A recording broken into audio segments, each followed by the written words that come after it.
So here is my question for you this morning. I'm gonna have to make this one today just for the ladies. Although if the guys want to throw in, this may not apply to them as well, but if you have an insight, if you're a guy and you're watching this and you have an insight, I would love to have your feedback.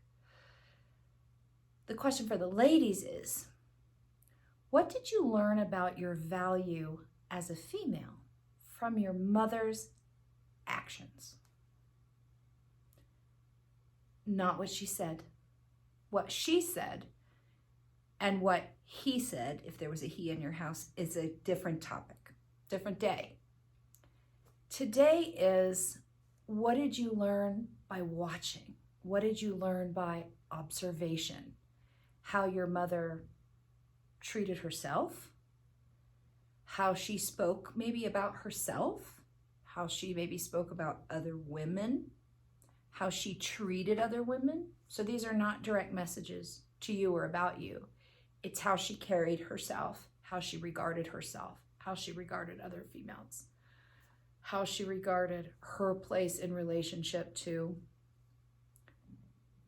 men, church, work, social gatherings. What did you learn by being in her presence? What did you learn about what it would be like to be a woman? And I have a little story for you. I'll actually share what I learned from my mother. I'll share in the comments.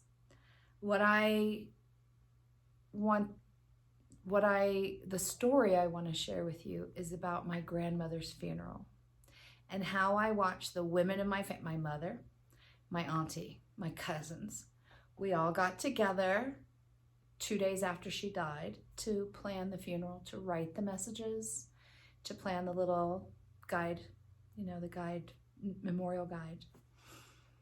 And we got together one night with a little bit of potluck and shared stories, and everybody gave their input.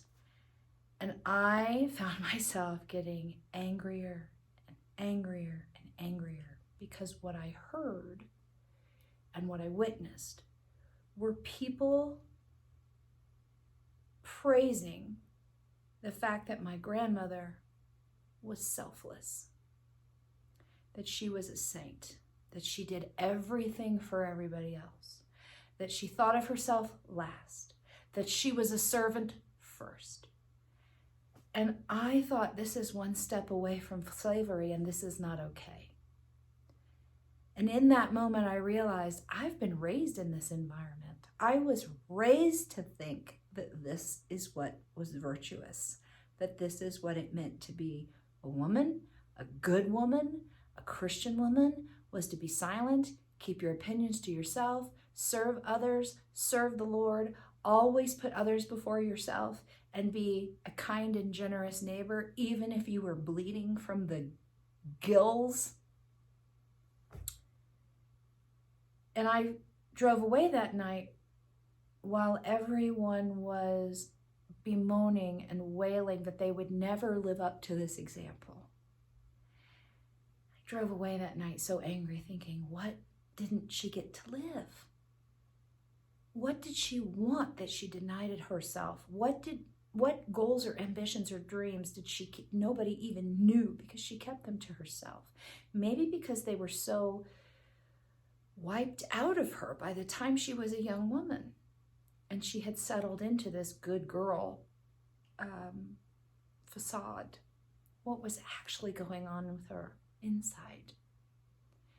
And by the time we drove the 25 minutes home, I said, I will not let my grandmother's legacy be that we will pass down to future generations, that the way to be a good woman and the way to be a good mother and a good role model is to always put yourself last, to not follow your dreams, to not share your passions and your wild ambitions, to keep everything to yourself and then serve other people as your means of defining your worth.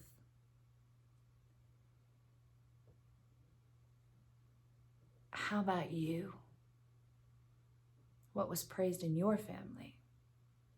What was held up to you as the good woman, the valued woman?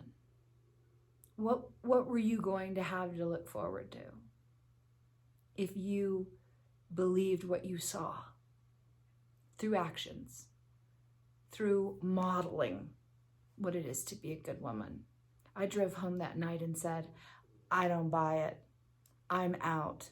If they decide that if the cousins and the aunties and their children and their children's children decide that the way to embody a valuable woman is to cut off everything wild and raw and passionate and hungry and self-centered, any kind of selfhood centeredness, if that was the way to be a good woman, I'll be a bad one. How about you?